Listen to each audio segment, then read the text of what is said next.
Hi అండి, welcome to Sunitha vlogs. ఈరోజు వీడియోలో చికెన్ లెగ్ పీస్ ఫ్రై ఎలా చేసుకోవాలో చూద్దాము.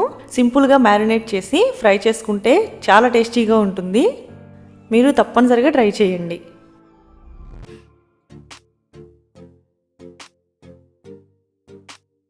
ముందుగా 1 kg చికెన్ లెగ్ పీసెస్ని తీసుకుని శుభ్రంగా కడిగి చిన్న ఘాట్లు పెట్టుకోవాలి. ఇలా ఘాట్లు పెట్టడం వల్ల మసాలా లోపల వరకు వెళ్ళి బాగా పడుతుంది.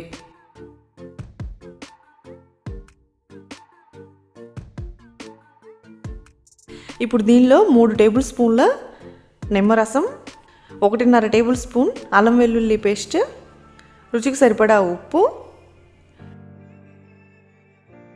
4 టేబుల్ స్పూన్ల పెరుగు,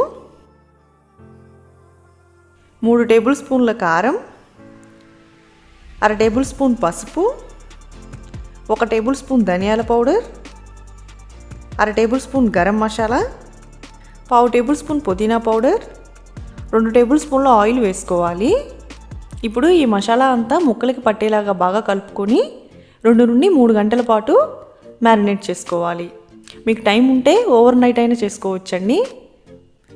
ఎక్కువసేపు మ్యారినేట్ చేయడం వల్ల ముక్కకు మసాలా పట్టి ఫ్రై అయిన తర్వాత తినేటప్పుడు చాలా రుచిగా ఉంటుంది.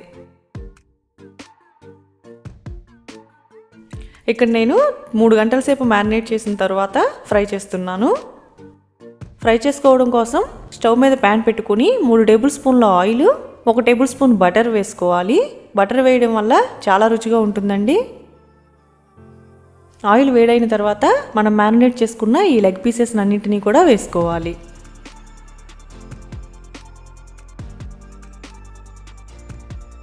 తర్వాత మనకి మసాలా ఉంటుంది కదా మ్యారినేట్ చేసుకున్నది, ఇది కూడా ఈ పీసెస్ పైన వేసుకొని కోట్ చేసుకొని మీడియం ఫ్లేమ్లో 5 నిమిషాల పాటు ఫ్రై చేసుకోవాలి.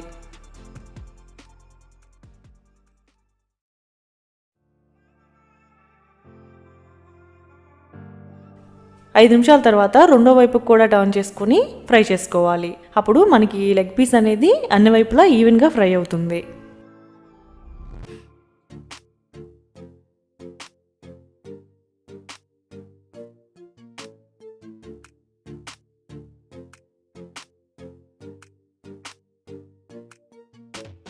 తర్వాత మనకి మిగిలిన మ్యారినేషన్ ఏమైనా ఉంటే అది కూడా కోట్ చేసుకొని మూత పెట్టుకొని మీడియం ఫ్లేమ్లో 7 నిమిషాల పాటు కుక్ చేసుకోవాలి.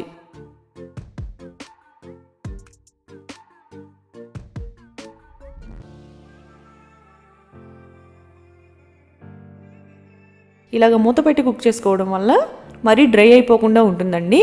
ముక్క ఫ్రై అయిన తర్వాత మరీ గట్టిగా లేకుండా సాఫ్ట్గా జ్యూసీగా ఉంటుంది. మ్యారినేట్ చేసినప్పుడు మనం ఆయిల్ వేయడం వల్ల ఎక్కువ డ్రై అవ్వకుండా లెగ్ పీస్ కొంచెం సాఫ్ట్గా ఉండేలాగా హెల్ప్ చేస్తుంది.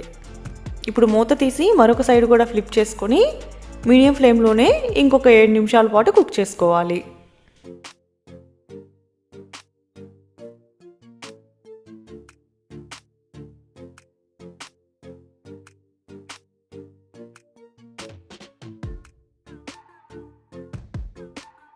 చివరిగా మూత తీసి ఇంకొక 3 నిమిషాలు లో ఫ్లేమ్లో కుక్ చేసుకుంటే సరిపోతుందండి. ముక్క కట్ చేసుకొని మీరు చెక్ చేసుకోవచ్చు. కట్ అయితే కుక్ అయినట్లే, కానీ ఓవర్ కుక్ అవ్వకుండా చూసుకోవాలండి. ఎక్కువ కుక్ అయిందా డ్రైగా అయిపోతుంది. కరెక్ట్గా తినేటప్పుడు సాఫ్ట్గా ఉండాలి అంటే మీకు 20 నుండి 25 నిమిషాల్లో కుక్ అయిపోతుంది. ఇప్పుడు స్టవ్ ఆఫ్ చేసుకొని ప్లేట్లోకి సర్వ్ చేసుకుందాము.